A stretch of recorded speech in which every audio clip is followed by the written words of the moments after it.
2020 was a year like no other. We faced a once-in-a-lifetime global pandemic, civil unrest, lockdowns, record unemployment, supply chain disruptions, and devastating natural disasters.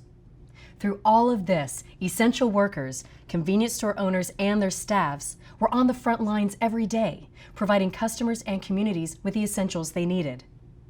In Louisiana, Annie Gauthier, the owner of Why Not Stop, faced down a brutal 1-2 punch from Mother Nature as they struggled to bounce back from the uncertainty of COVID. Her determination, perseverance, and grace is a great example of in good times and bad, we got this. Yeah.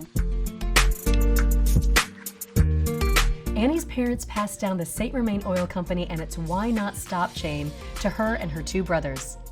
With decades of experience between them, things were going great. And then the unimaginable happened. A global pandemic struck. Annie sat down with me via video chat to share her "We Got This" story. So one of my favorite quotes from St. Francis of Assisi is, start with doing what's necessary, then do what's possible, and suddenly you're doing the impossible. And that's kind of what the past 18 months or so has felt like. The challenge of these past few years have reinforced the importance of being a leader who leads with curiosity and by relying on their team and pulling people together, because no one person can possibly have had all the answers. In the midst of the struggles and uncertainty of COVID-19, another danger loomed just around the corner. Yeah, 2020 was a tough year for hurricanes. Marco veered around, but Laura certainly came directly for us. We ended up closing all the stores. A few of them were closed for a few days.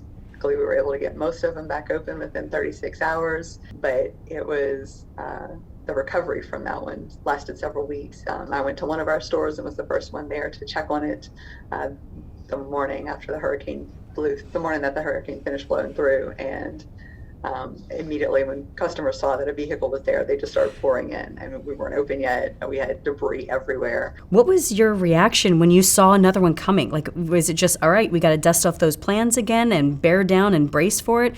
Like, or was it like, oh, no, are we head in hands? Are we face palming? What are we doing in this moment? If I'm honest, Brett, we were just kind of like, okay, this is what it is this week. This is what it is next week, because so much of last year was just responding to challenge after challenge. One of our store managers very early on had started saying with her team, we got this, we got this, we got this. And so we just kind of internally used that as one of our rallying cries. Annie and her team's "we got this" attitude was once again challenged when Mother Nature threw them a curveball.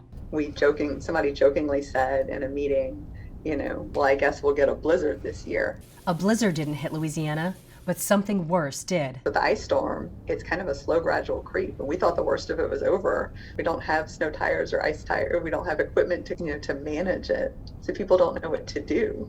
And the hazard just kind of renews every night when everything refreezes real good. Every day we'd be like, okay, tomorrow we're going to open back up. And then it would just kind of get worse. And it was like, tomorrow we'll open back up. And it would just kind of get worse again. But every day it was the opposite of our hurricane experience. Typically the worst of it's done once the storm passes. Right. But it was still we got thisable at the end of the day, it was right? Still we got thisable, absolutely. After a week of freezing temperatures, Annie and the Why Not Stop team thawed out and came together like never before. I think it speaks volumes about you and St. Romain Oil and your family that you've got that dedicated of a team that I can't imagine one person was not willing to show up. As long as they could, they did. And that, yes, by and large, that was absolutely true. We're so proud of our team's dedication, ongoing dedication throughout all the challenges this past year and a half. I've been really inspired by humanity. So, big question. What are you most proud of? I'm most proud of how our team has come together consistently, challenge after challenge, month after month, day in, day out, to truly refuel and refresh our communities, to demonstrate that we truly do got this. Annie and her team proved that a positive outlook, hard work, and dedication can overcome any adversity. By working together through many challenges that came their way, they served their community during a time when they were needed most.